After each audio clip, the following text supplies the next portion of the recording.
வணக்கம் நண்பர்களே, வீட்டு யூஸ்க்காக ஸ்டீரியோ ஆம்பிளிஃபையர் ஒன்று அசம்பிள் பண்ணியிருக்கேன். அதை பற்றி பார்க்கலாம். மெட்டல் கேபினெட்டில் போட்டு இந்த இடம் அசம்பிள் பண்ணியிருக்கேன். ரிமோட்டு பார்த்தீங்கன்னா பெரிய ரிமோட்டு தான். ஐப்ளேயில் ப்ளூ கலரில் டிஸ்பிளே வர மாதிரி போட்டிருக்கேன். ஐப்ளேயில் புது மாடல் போர்டு இது. குவாலிட்டி நல்லா இருக்குது. இப்போ உள்ளே என்னென்ன போட்டுருக்கோன்னு பார்த்துருவோம். ட்ரான்ஸ்ஃபார்மர் பார்த்தீங்கன்னா பியூர் காப்பரு, நம்மளுடைய ட்ரான்ஸ்ஃபார்மர் தான் போட்டிருக்கேன். 3 ஆம்பியரு.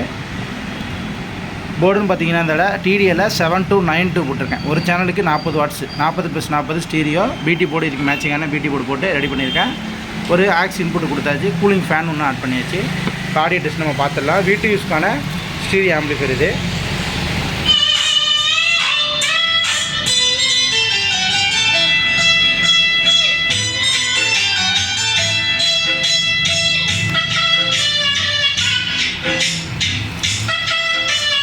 ஆடியோ கேட்டிருப்பீங்க. இது மாதிரி உங்களுக்கு வீட்டுக்கு ஸ்டீரியோ ஆம்பிளிஃபையர் தேவைப்பட்டால் கால் பண்ணுங்கள். 2000 ரூபாய்க்கு இந்த ஆம்பிளிஃபையர் பண்ணித்தரேன். நல்ல ஒரு குவாலிட்டியான ஆம்பிளிஃபையர்.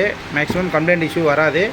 பொருள் எல்லாமே யூஸ் பண்ணிக்க எல்லாமே குட் குவாலிட்டி மெட்டீரியல் போட்டு நம்ம யூஸ் பண்ணியிருக்கோம். டிரான்சிஸ்டர் எல்லாமே பார்த்தீங்கன்னா பிலிப்ஸில் போட்டு பிடி போர்டு மேக் பண்ணியிருக்கோம். 1% டாலரன்ஸில் ரெஜிஸ்டர் எல்லாமே போட்டிருக்கோம். பிசிபியும் பார்த்தீங்கன்னா FR4ல் கிளாஸ் எஃபாக்சி பிசிபி போட்டு ரெடி பண்ணியிருக்கோம். பொருளுங்கிறது பார்த்தீங்கன்னா எந்த காம்ப்ரமைஸ் கிடையாது. பியூர் காப்பரில் ட்ரான்ஸ்ஃபார்மர் போட்டு ரெடி பண்ணியிருக்கோம். 1.5 மீட்ரு ஒயர் வந்துடும். ஏசி கார்டு அதுவுமே நல்ல ஒரு குவாலிட்டியான ஏசி கார்டு தான் போட்டிருக்கோம். இது மாதிரி உங்களுக்கு ஸ்டீரியோ ஆம்பிளிஃபையர் தேவைப்பட்டால் கால் பண்ணுங்கள். தேங்க்ஸ் ஃபார் வாட்சிங். இன்னொரு தடவை நம்ம ப்ளே பண்ணிடுவோம். போட்ட மச்சான்